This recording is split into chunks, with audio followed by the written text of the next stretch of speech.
Welcome to Catch This. My name is Trudy Ray. Flu season is in full swing, and hospitalizations related to influenza virus infection are on the rise. During the 2009 swine flu pandemic, it became evident that diabetes and obesity increase one's risk for severe influenza disease, a correlation that was also later observed in the context of COVID-19.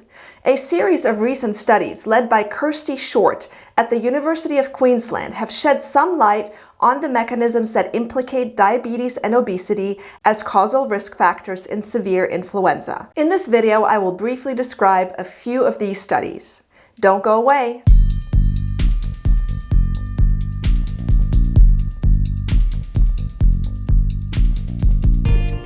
Diabetes is a metabolic disorder that is characterized by the reduced ability to produce and/or respond to insulin, a hormone that helps move glucose from the bloodstream into cells for later use as energy.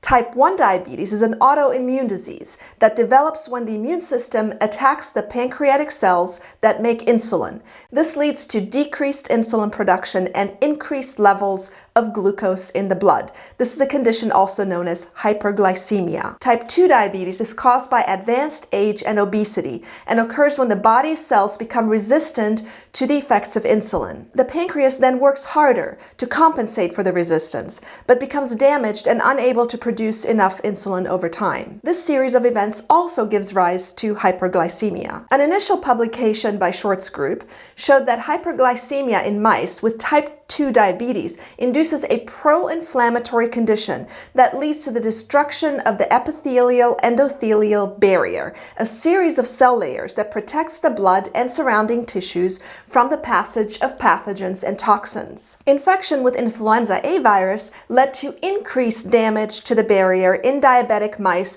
compared to mice with normal glucose levels, suggesting that high glucose levels prior to infection caused increased virus-associated damage to the epithelial-endothelial barrier in the lungs.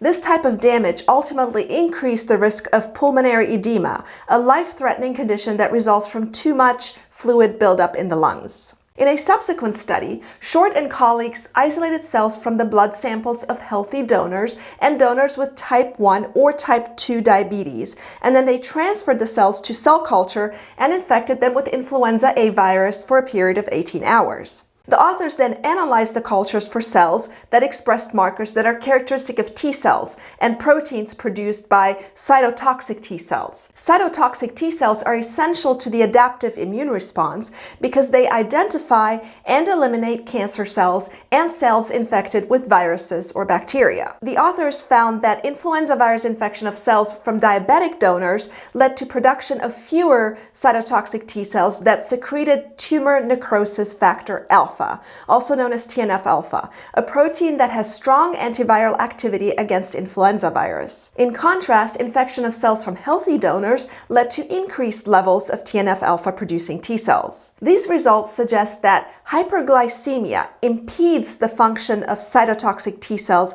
in response to influenza virus infection in diabetic mice, and that non-diabetic mice generate more effective T-cell-induced antiviral responses.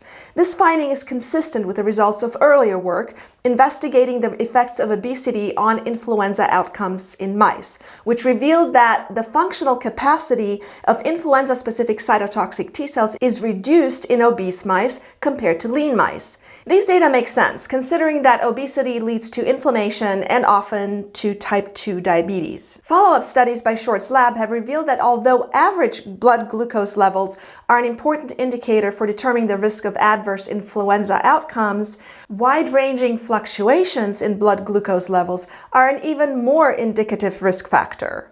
Diabetic individuals who experience recurrent high peaks and low dips in blood glucose throughout the day have even more impaired T-cell responses to influenza virus infection compared to diabetics who maintain relatively steady blood glucose levels. These results suggest that monitoring glycemic variability using constant glucose monitoring devices can provide a better predictive measure for assessing one's antiviral immunity and risk for severe influenza. The global prevalence of diabetes has been increasing steadily for decades, and many people who have diabetes are unaware of their status, particularly individuals with type 2 diabetes, which often goes undiagnosed because it carries a stigma. Long periods of uncontrolled hyperglycemia or high glycemic variability due to delayed diagnoses can lead to a phenomenon known as metabolic memory, where the body remembers the hyperglycemia and continues to be at increased risk of diabetes-associated complications